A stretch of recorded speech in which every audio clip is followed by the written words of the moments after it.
Good morning, everyone. Hope you're well. Just want to read just part of a psalm today. If you're on our Bible reading plan, I know many of you are. We're in Psalm 77. I've just been reading that. It's just a great psalm. As I've been reading the psalms recently, I've kind of really simply, but quite profoundly noticed that the psalmists just have this relationship with God, which is real and true, and the psalmists they're just full of conversation with God. And sometimes that's praise, just speaking of the wonderful things God has done. But sometimes it's asking God for things. They're in trouble and they need help. And sometimes it's just honest, kind of heartfelt stuff like, "Where are you, God? I don't feel you right now.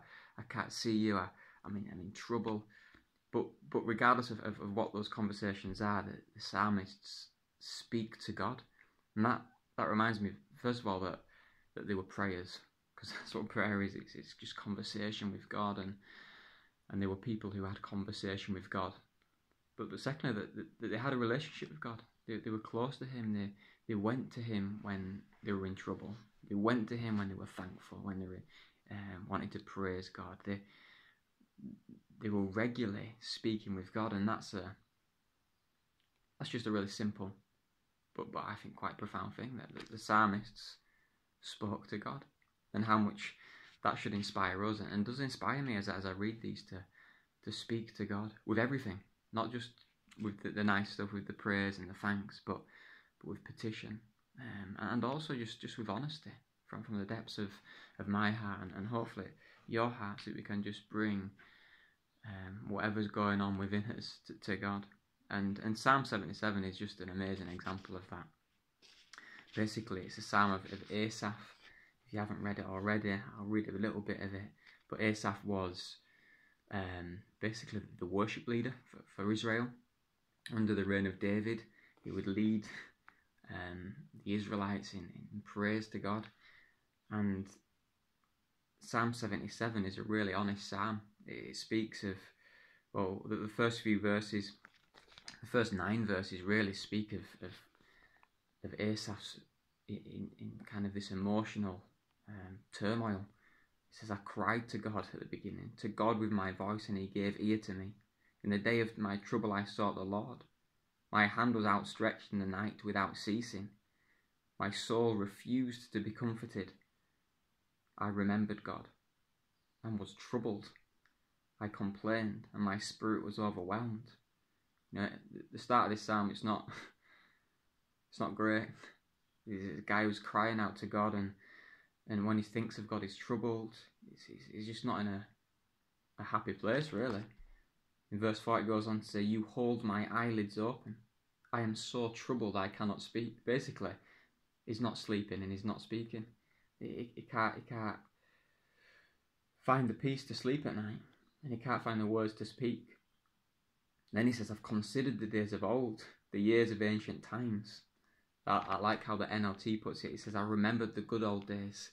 He's in this kind of depressed state, this really low state, and he's thinking of the good old days, which doesn't really help. And he's thinking, well, "Where are you, God? Where are you?" In verse 7 it goes on, "Will you cast me off forever?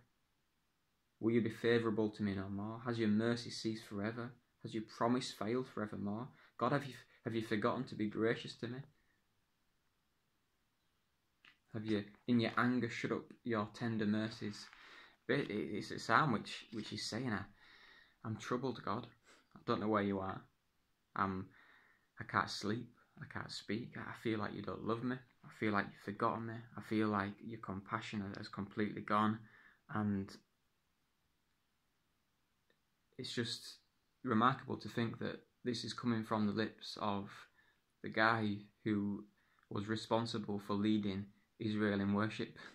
The nation's worship leader is feeling like this. And you wouldn't necessarily think that.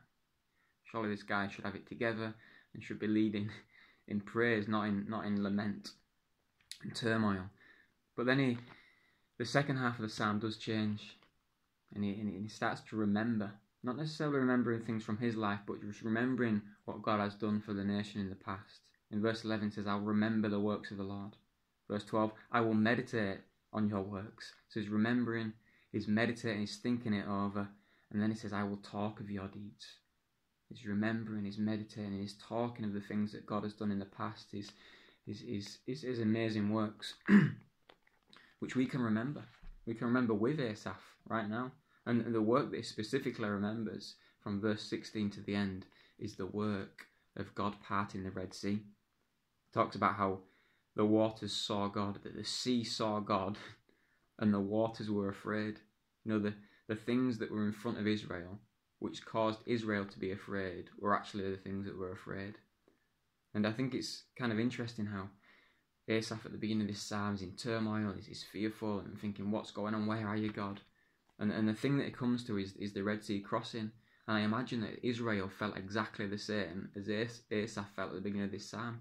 They got to the Red Sea back in Exodus, and they start saying to Moses, well, this is an impossible situation. Why are we here?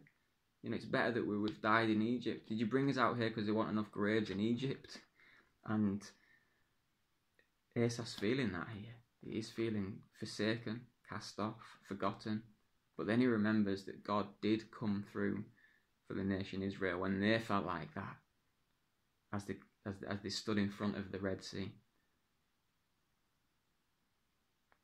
It says in verse 18, the voice of your thunder was in the whirlwind, the lightnings lit up the world, the earth trembled and shook.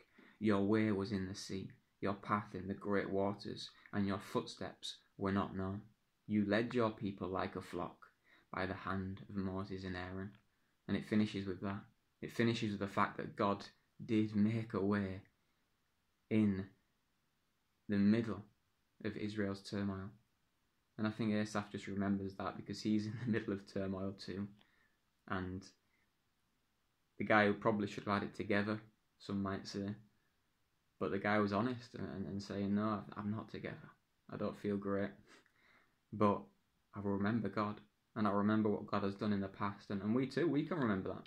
We can remember the Red Sea crossing, of how God took care of his people. And God does take care of his people. Even if in the moment it might feel like we're saying, God, have you cast us off forever? It might seem like we can't sleep or we can't sleep, literally. It might be tempted to think of the good old days. But remember that God does make a way. He made a way through the Red Sea. And he's not forsaken us. And he's with us. And he's with you today. Let's pray.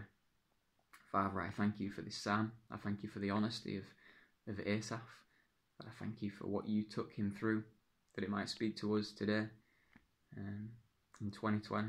And I pray that you would just help us to remember, to meditate, to talk of your good deeds, whether that's in our own lives, in other people's lives, God, in the lives of the nation Israel, that you've done so many good things for us. We thank you for Jesus' work on the cross for us. And we praise you for that. And we remember you. In your name. Amen.